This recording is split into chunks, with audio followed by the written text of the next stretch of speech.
Hello everyone, welcome back on commerce hurricanes.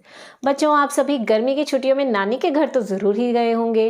ज़रा याद कीजिए कि कितनी सेवा होती थी आपकी वहाँ पर, क्या क्या टेस्टी चीज़ें खाने को मिलती थी। रसगुल्ला, रबड़ी, आइसक्रीम, मटर पनीर, पूरियाँ, है ना। कुछ अलग ही स्वाद होता है ना नानी के घर का। अब आप सोच रहे होंगे कि मैम को क्या हुआ, ये नानी के घर की बातें क्यों। वो इसलिए बेटा, क्योंकि आज जो हम कॉन्सेप्ट करने वाले हैं, प्रिंसिपल ऑफ एथिक्स, इसके जितने भी पॉइंट्स हैं, उन पॉइंट्स को लर्न करने के लिए मैंने जो ट्रिक बनाई है, वो ट्रिक नानी के घर से रिलेटेड है, इसीलिए इसके बारे में बात की है। तो जल्दी से एक बार पहले ट्रिक देख लेते हैं, फिर उस ट्रिक से पॉइंट्स बनाएंगे और उनके मीनिंग्स को समझेंगे। तो इसीलिए वीडियो को एंड तक जरूर देखिएगा, चैनल को सब्सक्राइब कर दीजिएगा और वीडियो को शेयर करना मत भूलिएगा। ट्रिक क्या है हमारी, कि हम कह रहे हैं कि नानी के घर जाना है, ठीक है। और ट्रिक हमारी क्या है, ऑटो में बैठकर नानी के घर जाएंगे, नानी के घर जाएंगे, ठीक है। रसमलाई, फालूदा,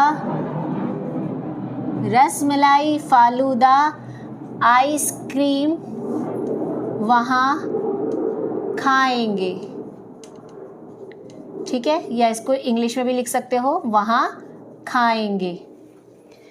ऑटो में बैठकर नानी के घर जाएंगे, रसमलाई, फालूदा, आइसक्रीम वहाँ खाएंगे, ठीक है। अब इससे हम पॉइंट्स बनाते हैं। ऑटो फर्स्ट पॉइंट है, तो हम लिखेंगे रिस्पेक्ट फॉर ऑटोनॉमी, ठीक है। ये रहा आपका ऑटो। सेकंड, बैट, ठीक है। तो ये पॉइंट क्या है, बी से बेनिफिशियंस, जिसका मतलब होता है एहसान या उपकार भी कह सकते हो आप इसको, ठीक है। थर्ड क्या है, नानी, यानी कि NAN, है ना। तो यहाँ पर इस तरीके से NA की जगह NON, non harmful, non harmful, ठीक है। फोर्थ क्या था, जाएंगे, J से, ठीक है। जाएंगे, J से जस्टिस, ठीक है जी। Next fifth point, rasmalai, R आ रहा है ना, तो रिस्पेक्ट, ठीक है। सिक्स्थ पॉइंट क्या होगा, फालूदा, यानी F आ रहा है, तो फेडिलिटी, आइसक्रीम, I, इंटीग्रिटी, वहां, यानी कि वहां का मतलब, वहां के लिए हमने क्या चीज यूज की है, V, ठीक है। तो इसके लिए हमारा वर्ड क्या बन जाएगा, V से वेरासिटी, वेरासिटी का मतलब होता है सच्चाई, ठीक है जी। क्लियर हो गया। अब आप इसका स्क्रीनशॉट भी ले लीजिए। फेडिलिटी का भी मतलब आपको बता देती हूं, सत्य के प्रति निष्ठा, ठीक है। निष्ठावान होना सच के लिए, सच की रिस्पेक्ट करना।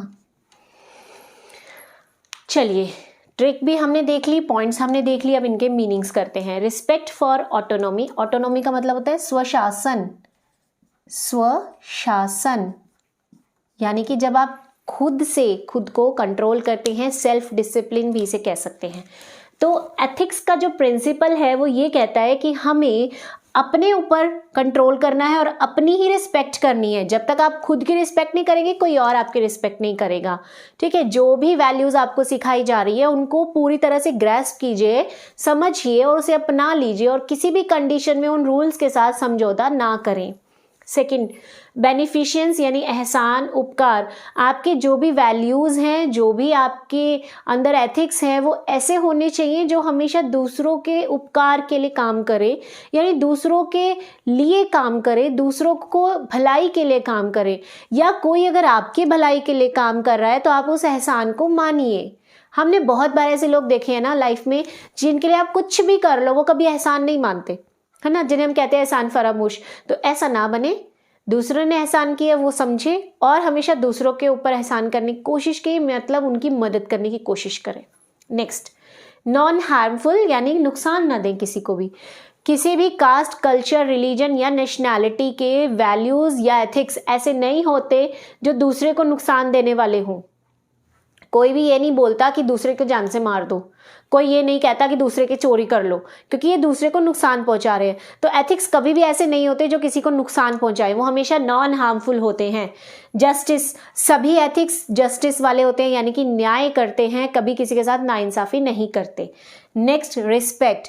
हर एथिक का ये मूल मंत्र होता है कि हमें दूसरों की रिस्पेक्ट करनी है, फिर वो चाहे इंसान है, जानवर है, एनवायरनमेंट है, कोई भी है, हमें दूसरे की रिस्पेक्ट करनी चाहिए।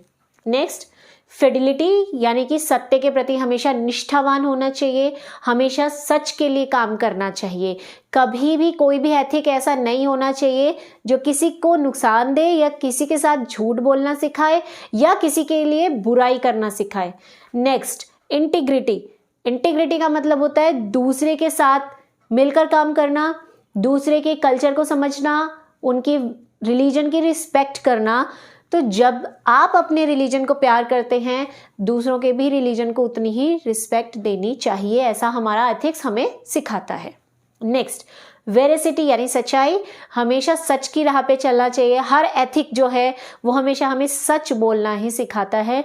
तो ये हमारे कुछ प्रिंसिपल्स हैं जिनके ऊपर हमारे एथिक्स बेस्ड होते हैं। कोई भी एथिक ऐसा नहीं होता जो किसी को नुकसान देने वाला हो। तो आई थिंक कॉन्सेप्ट आपको क्लियर हो गया है। चलिए नेक्स्ट पार्ट में हम इसके आगे के टॉपिक्स करेंगे। Till then bye bye, have a good day.